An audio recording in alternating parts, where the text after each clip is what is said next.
سلام كمي صنحو كبرات تخاتلت نلوم قدام مشت 18 تقمت 2025 زتدالو حدش زياناتات حيزالكم قريب اللخو مكتتالكم يعدم فلما كان ابتاتو اب كل عفر بستخايد زتا ايتيبيا كيح بحرناتا يكتبل زهابتو مجلس زملكاتن سلف بالسجنا ناي 30 عام ثوره ايرتران مصلام يسرح له كتبل ايرترا زوصتو مجلس زملكاتن بريزيدنت ساسافورك مسناي مبرق سودان مراحه كمستراخبن كوميشن مصنعات هلقيت تግራይ بزعبا ايرترا زهابو مجلس زملكات بوغان ايرترا استوهاب ملسن چاينا عاب وتهدراو سقمت كم زوسدتن زبلون كالين زحبر زرزر زيناتات حيزنالكم قريبنا لنا لچانلنا سبسكرايب بمغبار كساب موداتا ختكاتلونا بخبر نعدمكم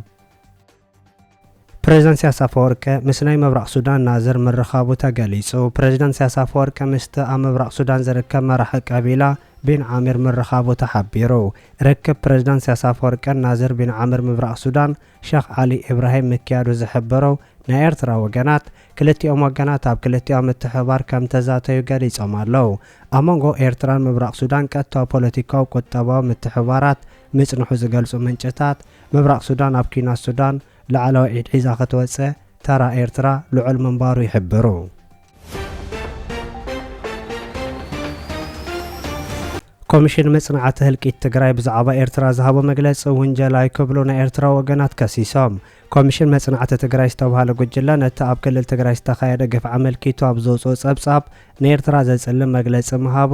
ነኤርትራ ወገናት ሓቢሮም እቲ 166 ገጽ ዝሓዘ ጸብጻብ ኣብ ልዕሊ 55 ሚእታዊት ናይታ ኣብ ትግራይ ዝተፈጸመ ናይ ኩናት ገበን ነኤርትራ ከም ዘሰከማ ዝገልጽ ጽሑፍ ብዛዕባ ኤርትራ ዝተዋህበ ጸብጻብ ምኽንያታዊ ሙግዜ የብሎን ካብ ሓቂ ዝረሓቐ ክብሉ ነጺጎማ ኣለው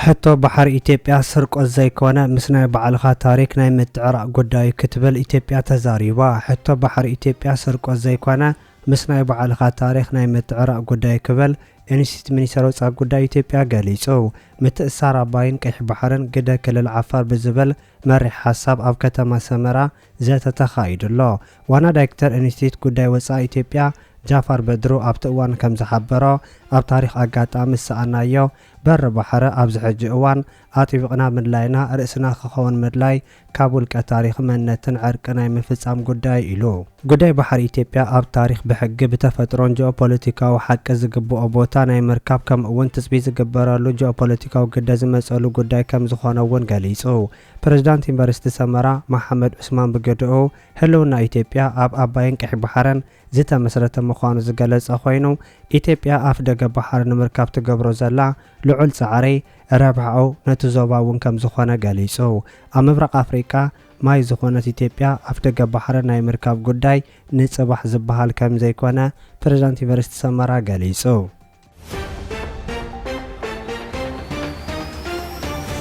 سلف بالصقنا ناي 30 عام ثوره ايرتران مصلام يسرحالو كتبل ايرترا كسيسا ناي سلف بالصقنا ناي حسوت تنتنتن كم هورن ريفيوز عام سلام ميدياتاتن بزعبا ثوره ايرترا كخلصا مرأين زاس دممي كتبل ايرترا بمنستر زينا ايرترا اتو يمانه ገብረ መስቀል ቢላ ዘውጽኦቶ መግለጽ ከሲሳ እቶም ወገናት ሚዲያታቶምን ኣብ ዝቕንያት ዘ ኣብ ልዕል ላወነት ባሕሪ ኤርትራውን መቐጸልታ ናይተ ከቦ ጸንሑ ዘደንጹ መግለጽታት መሃብ መቐጻሎምን ክፍለታ ኸኣይለሉ ኽብል ኣብቲ መግለጽ ተሓቢሩሎ ኢትዮጵያ ናይ ኣፍ ደገ ባሕሪ ሉላው ተበጻሕነት ከም ዘለዋ ዝገልጹ እቶም ናይ ብልጽግና ወገናት ንታሪኽ ሳውራ ኤርትራ ንመቕልባስ ኩሉ ዝከኣል ዝበልዎ ፈተናታት ምግባሮምን ዝሕበረተ መግለጺ ከንቱ ሓሶታት ናበይ ዘብጽሕ ምዃኑ ዛጊድ ከም ዘይተረድኦ መሲኹ ገሊጹሎ ነቲ ናይ ሳውራ ኤርትራ ጅግነታዊ ቃልሰ 30 ዓመት ኣማይ ንምእታው ዝግበር ከንቱ ፈተነታት ናይ ተርባጽ ምልክት ካብ ምዃን ሓሊፉ ካልእ ዘፍርዮ ከም ዘይብሉ ዝገልጽ እቲ ጽሑፍ ነቲ ክውን ታሪኽ ንምጥምዛዝ ዝተፈላለዩ ፈተነታት ይቕጽል ከም ዘሎ ይሕበር እዩ ድሕሪ ብልጽግናውን ካልእ ኣካል ከም ዘሎ ዘአንፈተት መግለጺ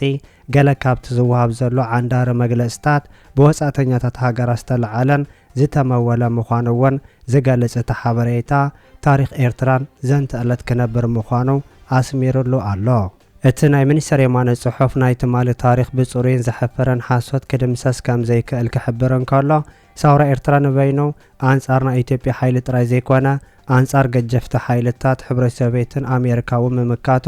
ብተወሳኺ ምንጻሩ ይፍለጥ። ኤርትራ አንጻር ሓያላን ተዓዊታ ዝወፀትን ኣብ አፍሪካ ፍሉይ ታሪክ ዝሓዘት ምዃና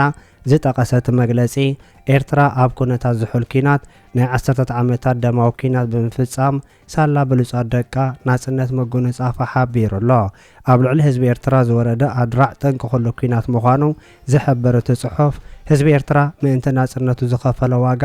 መዳርግቲ ዘይብሉ ምዃኑ እውን ኣብቲ ጽሑፍ ተመልኪቱ ከም ዘሎ ብተወሳኺ ይንገር። ኣብ 1940ታት ዕድል ህዝቢ ኤርትራ ብህዝቢ ኤርትራ ክውሰን ዝግብኦ ናብ ዘይተደለየ ኣንፈት ከምርሕ ዝገበሩ ሓያላን ሃገራት ከም ኩሉ ህዝቢ ኣፍሪካ ናጽነቱ ዝተነፈገ ህዝቢ ብኸቢድ መስዋዕቱ መሰሉ ከም ዘረጋገጸ እውን ዝተመልከተ ኮይኑ ንህዝቢ ኤርትራ መሰሉ ዝኽእሉ ወገናት ጣዕሳ ክስምዖምን የቕሬታ ክሓትሉ ከም ዝግባእ እውን እቲ ኣብ ገጻ ትዊተር ዝወፀ ሓበሬታ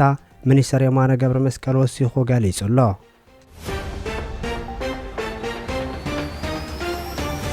ቻይና ዓብ ወተሃደራዊ ስጉምቲ ከም ዝወሰደት ተገሊጹ። ኣብ ወተሃደራዊ መዳያታ ህድኣት ከተንጸባርቕ ጸንሐት ቻይና ኣብ ታሪኻ ንነዊሕ እዋን ዘይተረኣየ ምስጓግ ናይ 7 ጀነራላት ከም ዝፈጸመት ተሓቢሩ።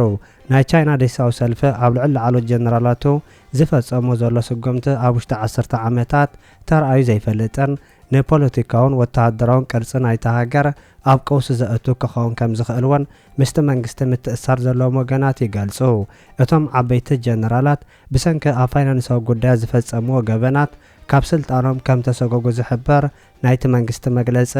እቶም ዝተሰጎጉ ጀነራላት መብዛሕትኦም ሰብ 3 ኮኸብ ጀነራላትን ኣካል ናይቲ ውድባዊ ውሳነ ዝህብ ፈጻሚ ሽማግለ ምንባሮምን ናይቲ ሃገር ናይ ምክልኻል ሚኒስተር ነጺሩሎ። እቲ ስጉምቲ ኣብ ፖለቲካ ቻይና ጽሬት ምዃኑ ዝሕብሩ ናይቲ ሃገር ወገናት እቲ ምስጓግ ኣካል ናይቲ ከም ጸረ ብልሽውና ዝግበር ዘሎ ጻዕሪ ምዃኑ ክሕብሩን ከለዉ ብኣንጻሩ ካልኦት ተንተንቲ ኣብ ፖለቲካ እቲ ሃገር ሓድሽ ጸገማት ከም ምፍጣር ከም ዝሓስብዎ ገሊጾም ኣለዉ። እቲ ስጉምቲ ዝመጽእ ዘሎ ማእከላይ ሽማግለ ብዛዕባ ውጥን ቁጠባ ናይቲ ሃገር ኣብ ዝዛረበሉን ንዝኣተዉ ሓደሽቲ ኣባላት ድምፂ ኣብ ዝወሃበሉ ግዜ ምዃኑ እውን ነቲ ኩነታት ከም ዝሓየሎ ዝገልጹ ናይቲ ሃገር ወገናት ካብዚኦም ኣዘዝቲ ሓደ ዝኾነ ዌይ ሆዶንግ ድሕሪ ኣቦ ወንበር ናይቲ ሰልፊ ዝኾነ ፕሬዚደንት ሺጂንፒንግ ኣብ ሓይልታት ቻይና ብኻልኣይ ደረጃ ዝረአ ጀነራል ምዃኑ እውን ይገልጹ።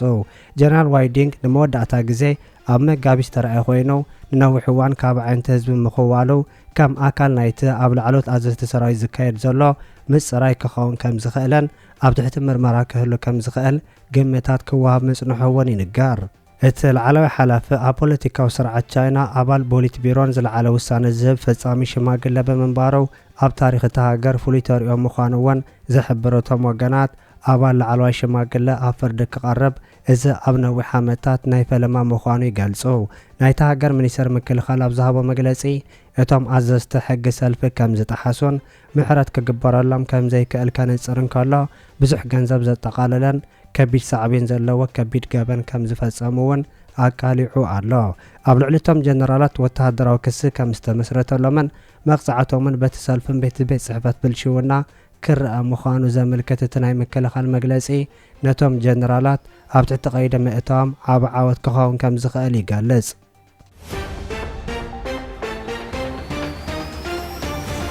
ክቡራት ተኸታተልቲ ንሎም ዝተዳለወ ዜና ነዚ ይመስል። ኣብ ዝቕጽሉ ዝፍነው ዜናታት በቐዳምነት ክበጽሐኩም ሳብስክራይብ ዘይገበርኩም ሳብስክራይብ ንኽትገብሩ ብኸብሪ ንዕድመኩም።